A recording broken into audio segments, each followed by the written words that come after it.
आज 22 अप्रैल के कुछ करंट अफेयर्स के बारे में हम लोग डिस्कशन करेंगे। तो आइए, डिस्कशन करने से पहले हमारा चैनल टाइमटेरिया में आप लोगों का स्वागत है। तो चलिए शुरू करते हैं आज का पहला सवाल। सिविल सेवा दिवस निम्न में से किस दिन मनाया जाता है? पहला ऑप्शन 21 अप्रैल, बी 10 मार्च, सी 15 जनवरी और डी 10 जून।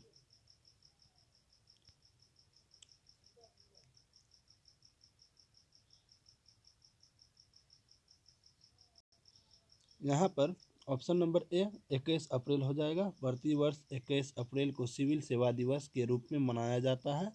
इस अवसर पर प्रशासनिक सुधार तथा जन शिकायत विभाग द्वारा कार्यक्रम आयोजित किया जाता है।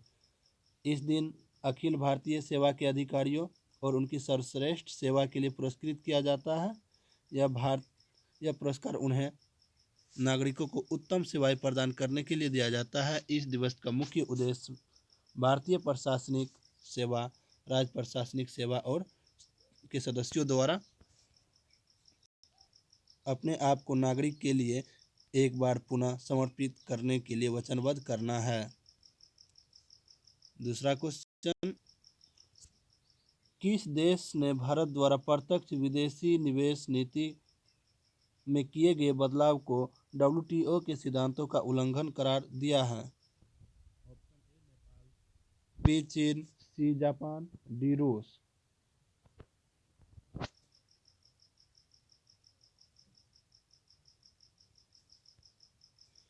उत्तर बी चीन। चीन ने भारत के नए प्रत्यक्ष विदेशी निवेश नियमों की आलोचना की है। चीन ने सोमवार को कहा है कि ये विश्व व्यापार संगठन WTO के सिद्धांतों के विरुद्ध है और मुक्त व्यापार, निष्पक्ष व्यापार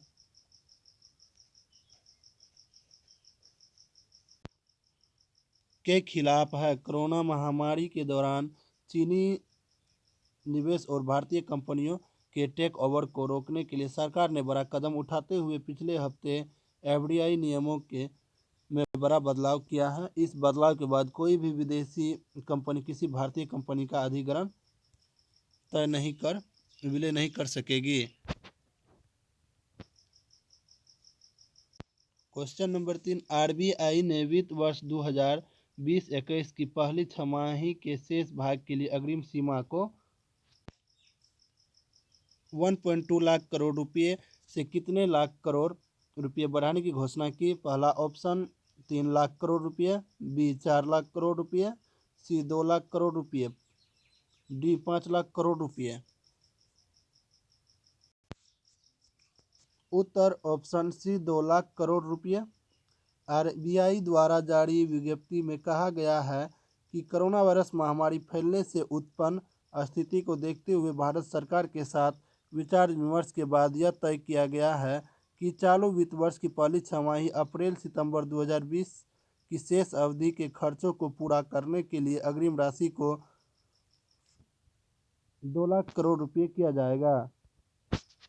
RBI ने इसे पहले राज्यों के लिए भी उनकी खर्च जरूरतों को पूरा करने के लिए अर्थोपाई ऋण की सीमा 30% बढ़ाकर 60% कर दिया गया है। कोरोना वायरस से जूझ रही सरकारों के लिए बंद पड़ी आर्थिक गतिविधियों के बीच संसाधन जुटाने में मुश्किलें आ रही है। क्वेश्चन नंबर 4, हाल ही में राष्ट्रपति रामनाथ कोविंद का सचिव किसे नियुक्त किया गया है? Option A Rahul Rai, B Manoj Tripathi, C Neeraj Agnihotri, D Kapil Dev Tripathi. Option D Kapil Tripathi. IAS अधिकारी कपिल त्रिपाठी को राष्ट्रीय रामनाथ कोविंद का सचिव नियुक्त किया गया है। कपिल देव त्रिपाठी असम मेघालय कैडर के 1980 बैच के IAS सेवानिवृत्त अधिकारी है। मौजूदा समय में त्रिपाठी सार्वजनिक उद्यम चयन बोर्ड PESB के अध्यक्ष है। नरेंद्र मोदी की अध्यक्षता वाली कैबिनेट की नियुक्ति समिति ने संविदा आधार पर त्रिपाठी को कोविंद का सचिव नियुक्त किया। उनका कार्यकाल राष्ट्रपति के कार्यकाल के समान ही होगा। क्वेश्चन नंबर 5, सड़क परिवहन मंत्रालय ने अपनी वेबसाइट पर ढाबों और ट्रक की मरम्मत की दुकानों की सूची के लिए किस लिंक की शुरुआत की है? Option A dashboard, option B cardboard, option C slash board, option D black board. इसका सही उत्तर ऑप्शन ए डैशबोर्ड हो जाएगा।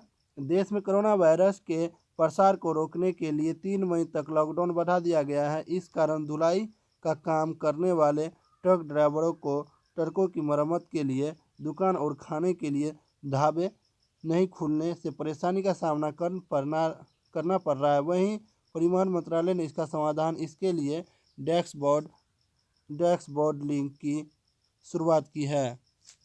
इसका उद्देश्य कोविड-19 महामारी पर काबू पाने के लिए घोषित लॉकडाउन और मौजूदा चुनौतीपूर्ण समय में आवश्यक वस्तुओं की आपूर्ति के लिए ट्रक कार्गो चालकों और क्लीनर्स को देश में विभिन्न स्थानों पर आगमन के दौरान सहायता उपलब्ध कराना है।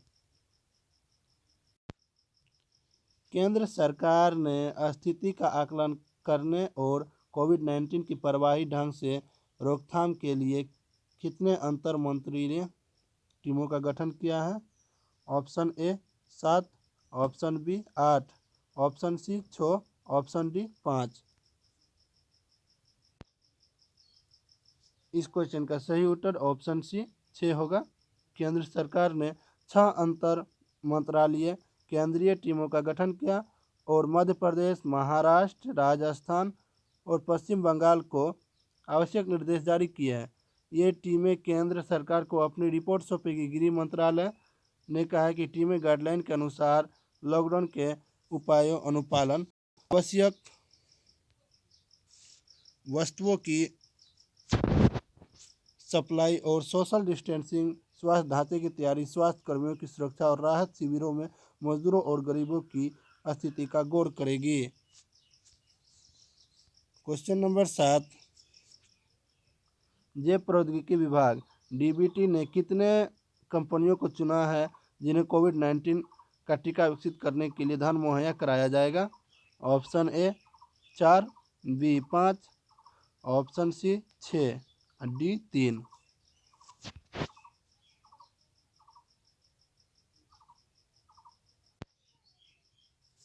ऑप्शन डी 3 कंपनियों में Cadila healthcare limited, Bharat biotech international limited और सीरम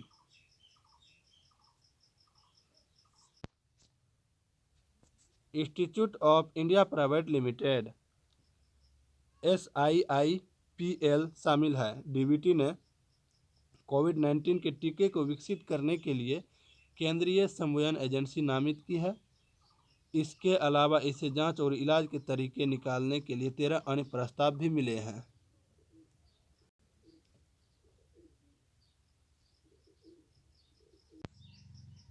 क्वेश्चन नंबर 8, हाल ही में गोदावरी नदी घाटी क्षेत्र के निवास करने वाली आदिवासी आबादी के बीच कोविड-19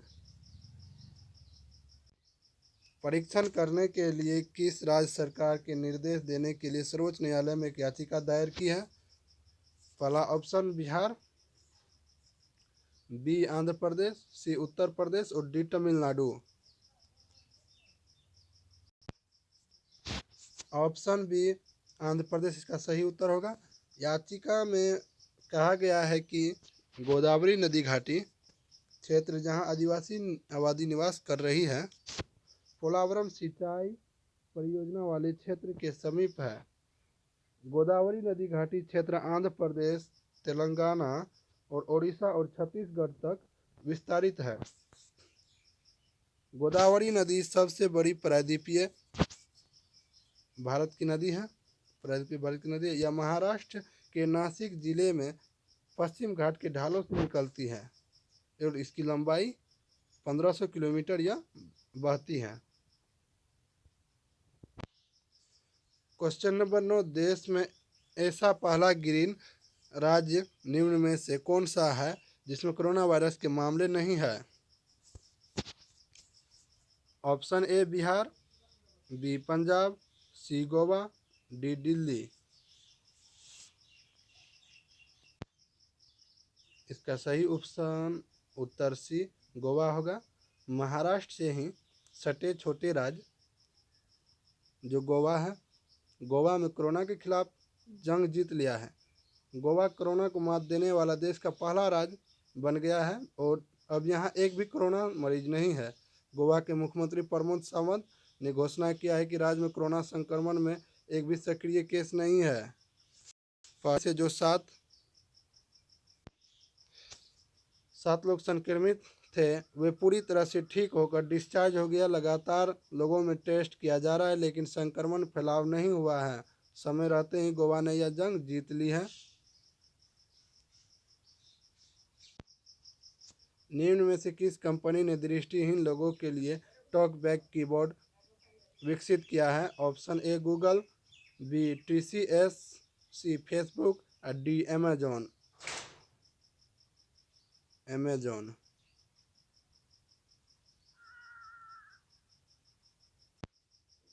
इसका सही उत्तर गूगल होगा।